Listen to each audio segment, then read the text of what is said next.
हाँ जी, सब ठीक ठाक, मैं भी ठीक ठाक। तो कल की वीडियो में मैंने तुमसे बात की थी कि कौन से न्यूरोलॉजिकल और साइकोलॉजिकल फैक्टर्स होते हैं जो तुम्हारे दिमाग को, जो तुम्हारे इंपल्सिव बिहेवियर को ट्रिगर करने का या कंट्रोल करने का काम करते हैं। ठीक है, पर तुम्हें यह पता होना चाहिए कि जब तुम इंपल्सिव होकर एक्ट कर देते हो तो उसके कौन से कॉन्सिक्वेंसेस तुम्हें झेलने पड़ते हैं।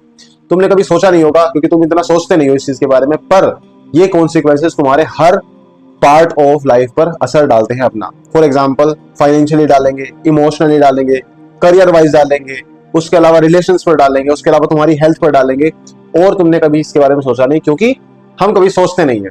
हम बस रिग्रेट कर देते हैं कि यार मैंने इंपल्सिव होकर डिसीजन ले लिया और अब मैं भुगत रहा हूं। ठीक है, तो उसी बारे में हम जानने वाले हैं कि किस हद तक तुम्हें ये इंपल्सिव एक्शन के जो कॉन्सिक्वेंसेस होते हैं तुम्हें अफेक्ट करते हैं। समझ में आया? तो आज इसी बारे में बात करूंगा और कोशिश करूंगा कि तुम्हें यहाँ से कुछ अच्छी लर्निंग मिले ताकि तुम जब भी नेक्स्ट टाइम इंपल्सिव एक्ट करने वाले हो तो तुम्हारे दिमाग में आए कि भाई मुझे इंपल्सिव एक्ट नहीं करना है, मुझे यहाँ पर सिस्टम नंबर 1 यूज ना कर मुझे यूज करना है सिस्टम नंबर 2, ताकि मैं ठीक से सोच समझ के एफर्ट के साथ लॉजिकली एक डिसीजन मेक कर पाऊं या एक्ट कर पाऊं किसी भी चीज के ऊपर। समझ में आया? तो I welcome you to the third part of overcoming impulsive behaviour. कितने एग्जांपल्स गिनवाऊं यार मैं, तुम कहां कहां अपना नुकसान नहीं कराते हो just because of your impulsive behaviour. तुम्हारा फाइनेंशियली अगर बात करें, तुम कई बार क्या करते हो, तुम्हारा मूड ऑफ होगा। ठीक है, और मूड ऑफ के चक्कर में तुम क्या करते हो, बड़ा खर्चा कर देते हो। तुम्हें उस खर्चे की जरूरत थी भी नहीं, पर तुमने क्या किया, जस्ट बिकॉज तुम्हें कुछ देर बैठ के सोचना ना पड़े, तुम्हें उस सिचुएशन से बाहर निकलने का तरीका ना निकालना पड़े और इमीडिएट तुम्हें रिलीफ मिल जाए, वहां से इमीडिएट तुम्हें वहां से प्लेजर मिल जाए कि भाई यहाँ से जल्दी हटके मैं कहीं और अपना ध्यान डाइवर्ट कर दूं, मुझे इस सिचुएशन में अपने आप को नहीं डालना। और इस चक्कर में फिर तुम क्या करते हो, तुम करते हो खरीदारी, चाहे तुम्हें उस चीज की जरूरत हो चाहे ना हो। तुम देखना अपने आसपास दो तरह के लोग होते हैं। पहला वो जो सेविंग करते हुए चल रहे हैं, ठीक है, किसी ना किसी तरह उन्होंने अपना पैसा कहीं ना कहीं रुकवाया हुआ है ताकि वो थोड़ा थोड़ा बढ़ता रहे और जब उन्हें जरूरत हो तब उनके काम आ सके। दूसरी और वो लोग होते हैं जो बिल्कुल भी प्लानिंग के साथ नहीं चलते हैं। उनको बस क्या करना है, भाई अब मेरे दिमाग में आया कि एक नया फोन आया है, कोई नया टैबलेट आया है, कोई नया गैजेट आया, कोई नई गाड़ी आई है, मुझे वो लेना है। ठीक है, अब उसके लिए चाहे उनके पास पैसे हो चाहे ना हो, बंदा ईएमआई लेके वो चीज लेने जाएगा। बंदा अपनी जो चीजें होंगी उनको बेच देगा just because of he wants और she wants to follow the trend. अब ये बताओ, ऐसा इंसान कैसे फाइनेंशियली स्टेबल रह पाएगा? और फिर इसी के कॉन्सिक्वेंसेस देखने को मिलते हैं इसके ऊपर कि भाई फाइनेंशियल स्ट्रेस इसके ऊपर आ चुका है, क्रेडिट कार्ड डेट इसके ऊपर आ चुका है। अब ये बताओ, ये चीजें कैसे इसको फाइनेंशियली अफेक्ट नहीं करेंगी जस्ट बिकॉज ऑफ हिज और हर इंपल्सिव बिहेवियर या इंपल्सिव एक्शंस। ठीक है, इसके अलावा फिर तुम देखते हो कि भाई कोई इंसान है, गुस्से गुस्से में क्या किया, कहीं पे काम कर रहा था और वहां पे थोड़ी झड़प हुई या भाई थोड़ी नोक झोंक हुई, और या फिर उसे कोई अपना वहां का बंदा पसंद नहीं आया। अब क्या हुआ, वहां पे थोड़ी नोक झोंक के कारण उसने क्या किया, जॉब भी छोड़ दी इंसान ने। वो उसके लिए कितनी इंपॉर्टेंट जॉब थी, कैसे वो उस जॉब से अपने घर वालों को सपोर्ट कर रहा था, अपनी लाइफ में कुछ ना कुछ प्रोडक्टिव कर रहा था, अपने आप को बिजी रख रहा था, अच्छे थॉट्स उसके दिमाग में आ रहे थे और अपना एक्सपीरियंस जमा कर रहा था काम का। पर उसने क्या किया, बस क्योंकि उस सिचुएशन से वो डील नहीं कर पाया तो उसने क्या किया, गुस्से गुस्से में वो काम ही छोड़ दिया। और उस चक्कर में उसके फिर आगे कॉन्टेक्ट भी खराब होते हैं, क्योंकि इससे तुम्हारे आगे आने वाली प्रोफेशनल लाइफ पे भी अफेक्ट पड़ता है नेगेटिवली।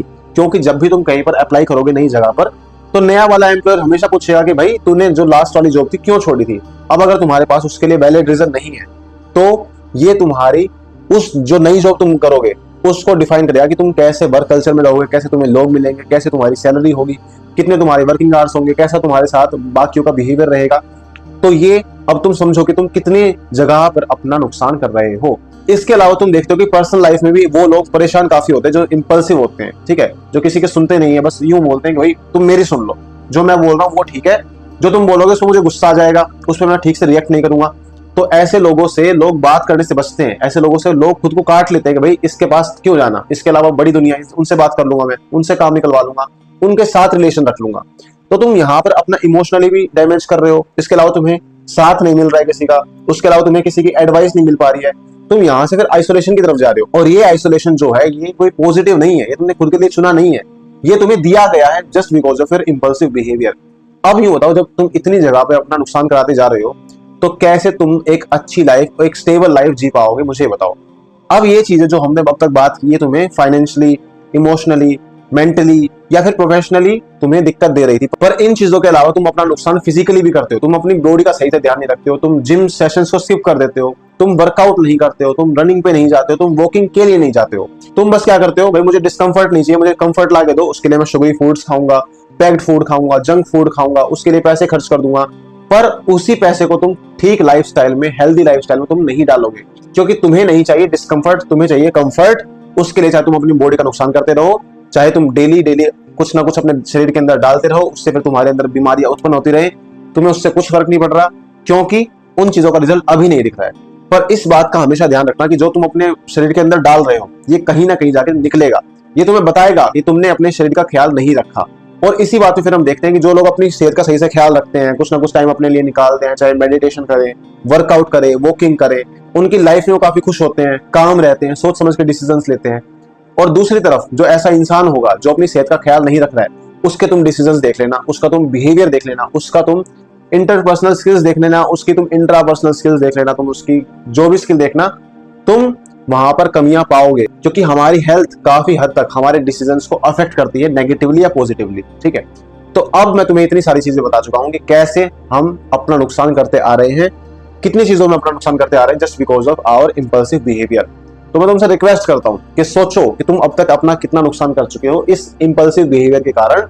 और मैं बार बार इस वर्ड पे इतना जोर इसलिए दे रहा हूं क्योंकि तुम्हें ये चीज समझ में आए, तुम इस चीज को जानो कि तुम अपनी लाइफ में क्या क्या चीज करते हो, क्या क्या नहीं करते हो। समझ में आया? ये चीजें आसपास नहीं दिखाता है कोई, दिखा रहा हूं, ये चीजें मैंने भी भोगी है और मैं यहाँ से सीख रहा हूं। और मैं चाहता हूं कि तुम भी इस चीज से सीखो, तुम भी अपना दिमाग खोलो, चीजों को ग्रैब करो, चीजों को सीखो, ताकि तुम एक अच्छी लाइफस्टाइल की तरफ बढ़ सको। समझ में आया? अब चिंता मत करना कि भाई आज प्रांजल भाई आया था, इतने सारे कॉन्सिक्वेंसेस हमारे मुंह पे फेंक के चला गया और अब हम डिप्रेशन में चले जाएं या हम ओवर थिंकिंग करें इसके बारे में। मेन बात यह है, जब तुम इन चीजों को एक्सेप्ट कर लेते हो कि तुम्हारे इंपल्सिव बिहेवियर के कुछ ना कुछ कॉन्सिक्वेंसेस तुम्हारी लाइफ पर गिरते हैं, सबसे पहला स्टेप यही है। जब तुमने उसको एक्सेप्ट कर लिया तो अब तुम सोच सकते हो कि मैं इसे कैसे ओवरकम कर सकता हूं, कैसे इनसे बाहर निकल सकता हूं, कैसे अपने इंपल्सिव बिहेवियर को कंट्रोल कर सकता हूं, ताकि मैं अपनी लाइफ को ठीक डायरेक्शन में लेके जा सकूं। तो पार्ट 4 में मैं इसी बारे में बात करने वाला हूं कि इस विशियस साइकिल से कैसे हम बाहर निकल सकते हैं, ओवरकम कर सकते हैं, कैसे अपने इंपल्सिव बिहेवियर पर कंट्रोल पा सकते हैं, कैसे पता लगा सकते हैं कि हम किस सिचुएशन में सिस्टम नंबर 1 को यूज करें, किस सिचुएशन में सिस्टम नंबर 2 को यूज करें, और पावर ऑफ पोज को समझ सके। इन चीजों के लिए मैं कुछ स्ट्रेटेजीज के बारे में बात करूंगा, प्रैक्टिकल स्ट्रेटेजीज जो तुम्हें हेल्प करेंगी इन चीजों को समझने के लिए और सही से अपने ऊपर कंट्रोल पाने के लिए। तो वीडियो जरूर देखिएगा पार्ट नंबर 4 वाली भी।